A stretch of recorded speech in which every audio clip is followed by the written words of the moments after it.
handsome. Hello, gorgeous. Welcome back to yet another edition of our podcast, A Not So Quiet Place. My name is Pamela Viana, and thank you so much for tuning in to us once again. As per usual, you already know the deal. If you don't know the deal, I'm getting humble with my co-host.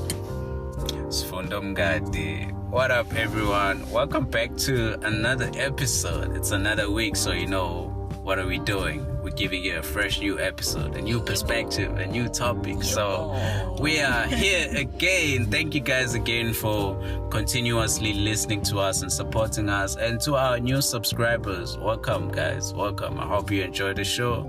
I hope you enjoy the conversations more than anything else. And I hope that you take something out of this conversation, because that's like the biggest part. That's why we do these conversations. And the topic of the week, Pam, give us. Yes. The topic of the week is the psychological impact of unemployment, and it is directly in line with today. Stats SA released the unemployment figures in South Africa, and unfortunately, the unemployment figures in South Africa have risen by it's 32.6%, and it's at a 13-year high this year as we speak. Imagine that. Yeah. That's nearly. And it's crazy because some of us during the pandemic last year found new ways to actually make income, to bring in new income, and to think that figure still stays going up. That's even crazy. Though that happens. Yeah. That's crazy that people find multiple ways to make income, but they still stayed unemployed and they still rose, and that's absolutely crazy. And it's actually harrowing, and I honestly believe that more than half of South Africa is unemployed. Not the stats that they tell us. The thing. And alternatively, in Japan, they have a 2.8% unemployment rate. Can you imagine? Wow. Hey, Different problems. different problems. Yeah, So, heading into it, have you ever been unemployed, Sifundo? And how long were you unemployed? Yes, I have been unemployed. Right. Luckily enough, after varsity, I was lucky enough to get like a full-time job as soon as I got out of varsity. So I was kind of like blessed with that. But 2 years later, I came back when I was doing my BTech. I was unemployed. So Really? Yeah. The whole duration? Yeah. The whole duration. I had to like go back and try and figure out how do I actually find myself making a passive income, making a way to get money. So I decided to just go back to freelancing in Durban, because that's what I used to do while I was still doing my studies. So I tried that. It was very hard because it's Durban, first of all. Yes. And in terms of like film and television stuff, you usually get these jobs and every now and then, but then it always gets quiet. So I feel like when that happened, it was devastating to say the least. But most of the time I was focusing on my studies, but you still have that thing in the back of your mind that stressed you about financially, about how do I actually continuously pay for my studies? How do I continue and have a life for myself, Because you're coming from a place where you actually had a salary. Yes, that's what I wanted to ask. So you came from a place of security, and now the jump. Yeah, so now it feels scary, I would say. Yeah. And That's crazy. That's because the jump for me is the jump of going from employed, living in a different city, I'm paying rent, groceries, everything is on me, and then having to go back home, I'm unemployed, I'm once again a student. That's a huge jump. But I think it also depends on what you want. Like I felt like a part of me was stuck when it came down to like where I was. So I felt like taking that risk and going back to school, I felt like, well, I have the time to do it, so why not do it now, So I think sometimes it's just taking risk on certain things that you don't know how they're gonna work out. Right, absolutely okay. And you? Understandable for me. That's absolutely understandable. What is this? For me, yes, I have been unemployed. I actually forgot about the other unemployment periods because it was so long. I literally forgot because I was thinking, when were I? Yes, I know for a fact I wasn't, but I forgot. And then, but the most recent unemployment period was last year. Yeah. For 7 months, a lockdown. Oh. Bear in mind, I'm paying rent, groceries, everything I need. I'm trying to, let me not say build back home, but yes. Yeah. I had so many expenses, and then I found myself unemployed, and I just moved into a new place, new deposits, everything, the works. I found myself unemployed, and it's lockdown. So it's not a matter of, okay, I'm unemployed, I'll try to figure something else, and it's lockdown. Yeah, so you're restricted from going out. Restricted from going out, restricted from getting a job. Everything was just crazy. It was absolutely crazy. And before that, I've been unemployed to the point where I also decided to just go back to school. I remember after video technology, I tried doing this, tried doing that. Nothing permanent was coming. Yeah. And then I realized that no, this is definitely a sign that I need to be doing something else. And I went back to school, and that's a sad reality because most people, especially students from UKZN, they will do their degree, find that I'm not getting any work, and then do a master's. After a master's, you're overqualified or whatever the case may be, and then now you have to, it's a stress. It's a stress. And during that time, it was difficult. I'm not even going to lie. It was probably one of the most difficult things I have ever done. And even now, I've had been unemployed for like 3-4 months. This time around, it's different. I needed it.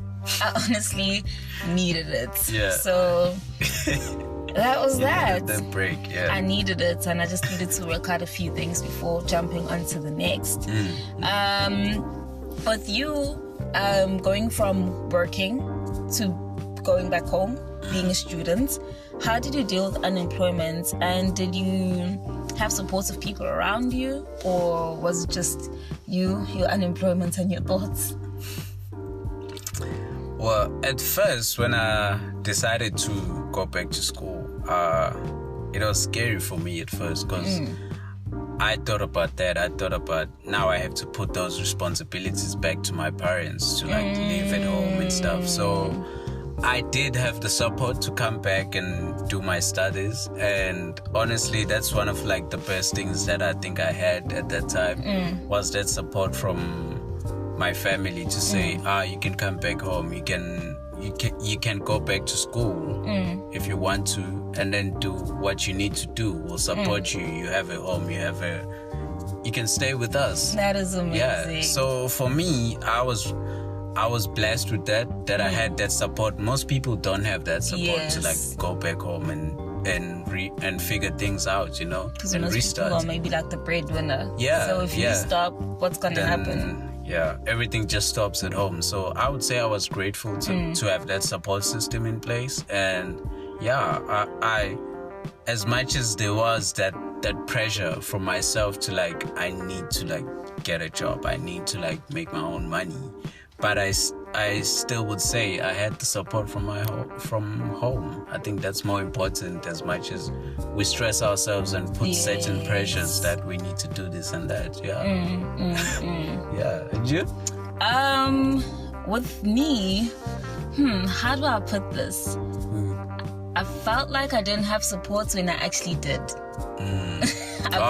You're one of those independent people who don't. When I actually did have support, and above and beyond everything else, my parents, the one who passed away, they have been supporting me. Okay. In their deathbeds, they have been supporting me financially till this day, till this day. Shout out to that. Guys, get your kids trust funds. I'm joking. I'm not a trust fund kid, guys. But they do need to get their kids. No, but they do need to get, guys, secure things for your kids. That's all I'm going to say. That is all I'm going to say. So I had that, and I had support, but I didn't think I had it. Had I actually asked for help, I would have gotten it. And it did get to a point where I did ask for help, and it's crazy because I remember this 1 month, it was horrible. I had to ask for rent help. My friends helped me pay my rent. My friends helped me get my groceries. My sister was 24/7. What do you need? I got you. What do you want? And I was just standing there in awe, like, this is crazy. I had the support this whole time. This is not even, I had the support. I was like, what? This is crazy. And I was just at my end. Mentally, I checked out. I was just like, I'm done. And I think my lowest low during that time was having to go to a call center, because I realized that, okay, this is not working out. Let me just put my pride aside. And I went to a call center. And I remember as a kid, my sisters and my cousins and sisters would always say, no matter what, we're never going to a call center. Having to go to that call center. I don't think there are words to describe how crushed I was inside. I was dead. I was dead. I didn't even tell anyone. I was dead. And amazing enough, I was only there for 2 weeks for development, and we're just doing development, getting to meet new people. It was more like when you have team building sessions. So the first 2 weeks is like team building, where you get to explore your skills, know environment, and that was actually amazing. I had needed something like that. I really did need something like that. And then after 2 weeks, I got a job in MultiChoice. And I was like, what? Really? This whole time? And so it also taught me that you need to start. Take whatever comes. And then I promise you, once you take whatever comes, what you want is going to find you on the way. It's going to find you working. It's going to find you hustling. It's going to find you doing. So I was shocked, because I'd come from such a low, such a low. I couldn't even begin to find it. Hey, can't even ever face a woman gets yay.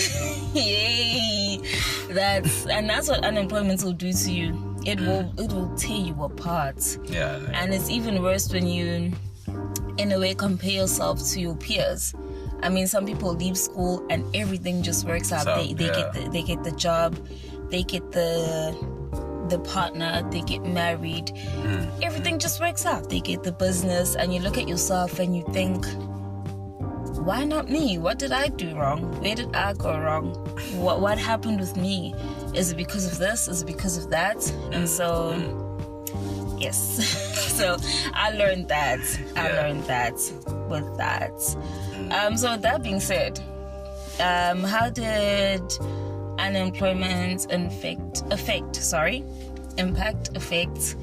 your mental health? Like, did you experience any depression, anxiety? Because I sure did. Yeah, I would say I did. Felt a bit of sad and stuff, and heavily, I was heavily in my head, in my own world, and there were days where I would just sleep in.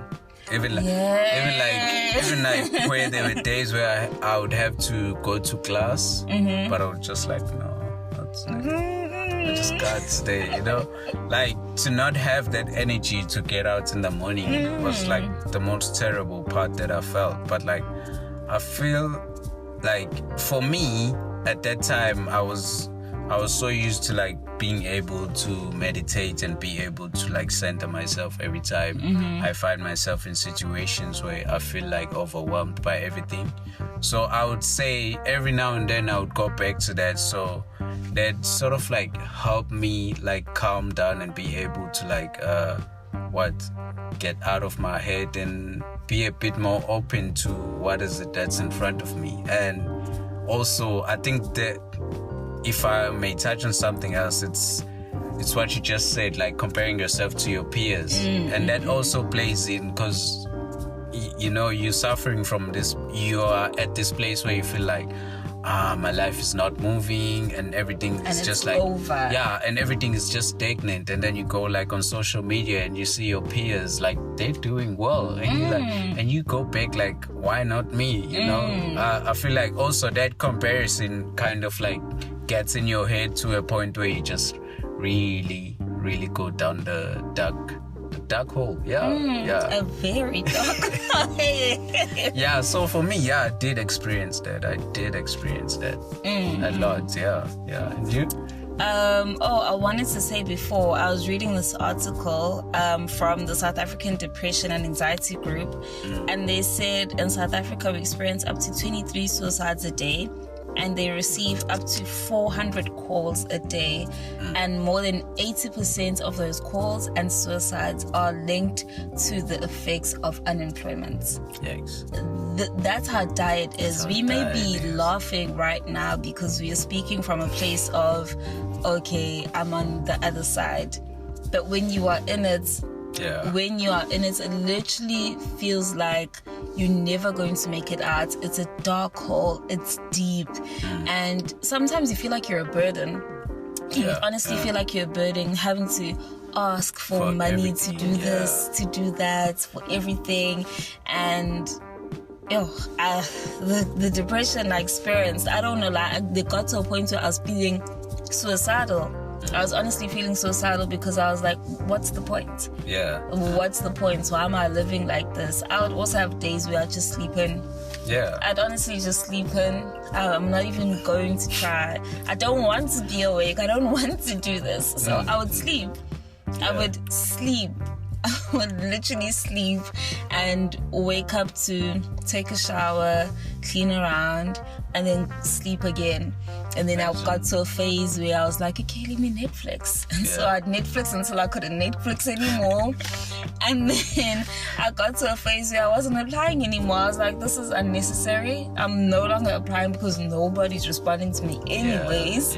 So let me just not apply. And it kills your soul, because being financially able and not having to ask for things, and not having to have the excuse, and just being able to afford yourself is it's such a fulfilling feeling. It's such a fulfilling feeling, and being able to do not only for yourself but for the people around you. If somebody comes, my sister comes and says, hey, I need help with this, I'm able to help her out. I'm able to do things. I'm able to see progress in my life. I'm able to support myself and support my vision and support those around me. And the only way you can do that is if you have a source of income. Then you'll have people tell you that, I started a business. With what? Not to be pessimistic. With what? With the what? Martin Luther King had a dream? A dream? With the what? No, don't. Right. With nothing. Start a business with nothing. I'm unemployed. I have bills to pay. And you're telling me I should start a business right now. With what? With what? Ngixaxakwe that. Ngiqala business again. People will give you, they'll ask you, are you applying? Of course. I am, yeah. Guys, yay. Like, unemployment is the worst. It is the absolute worst. And for me, this time around, the unemployment has been different because I decided that no, I'm not going to go through what I went last year. It was the deepest, darkest, shadiest, soul-killing time of my life. I'm not doing that. So I just did everything different. And we will put it up on our Instagram. Tips and tricks of how to overcome or how to handle, as best as you could, unemployment. Because, I mean, the only way unemployment is cured is when you find that job. With that being said, or the aftermath, since we've talked about unemployment. How did you feel after securing that interview or getting that email, signing that contract, going to that interview and telling your family that, listen, I'm no longer watching TV every day. I got something I'm doing. How does it feel? Well, I was very much excited when I got the email with the contract and stuff, and I was like, oh snap, it's finally happening, and it's like, wow, I've been looking for a job for so long. How long was it? For like 9 months. Wow. 9-10 months, yeah. Wow. 9-10 months. Yeah, it did go into 10 months. Really? But like right at the end of the 10th month, and then I got the job. Wow. Yo. And I was so like, at first I couldn't believe it. I was like, I'm gonna keep quiet until I signed the contract and everything is done, and then I got my day to start. So I kept quiet until to the point where I did sign the contract. Everything was sorted, and I was like, guys, I got the job, And my parents were also excited, of course. Yeah, of course. I mean, so yeah, I was very much excited. Like, it felt like everything just went like, everything just changed, and I was like, ooh, this feels better, It feels like now I'm able to take care of myself without having to ask my parents, It felt like there was progress, something was moving forward, and I feel like that's what we need, Yes. Just something that feels like it's moving forward. Yes, just that glimmer of hope. Just that glimmer of hope. That glimmer of hope that you're on the right path. Yeah, so when I got that, I was excited. I can even see your face. I was like, yeah, I'm going back. Thank you very much. Thank you very much, Yeah. And when you got the call?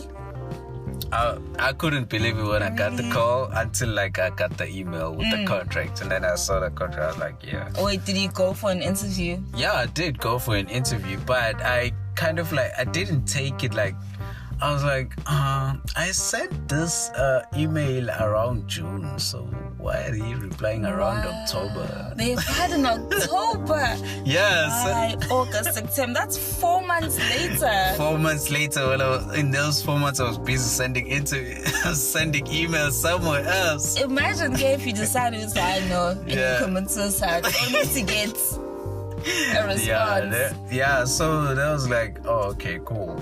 Then I went for the interview, and I told myself going for the interview that, you know what, I'm just gonna be honest about who I am and what I'm capable of, and everything else after that, it's out of my hands. So I just did the interview, came back, I was like, okay, cool, that went well. Yeah, so, yeah, that was just it for me, I didn't really put that much pressure into it, because I was like, okay, I've done my best in terms of what I can do.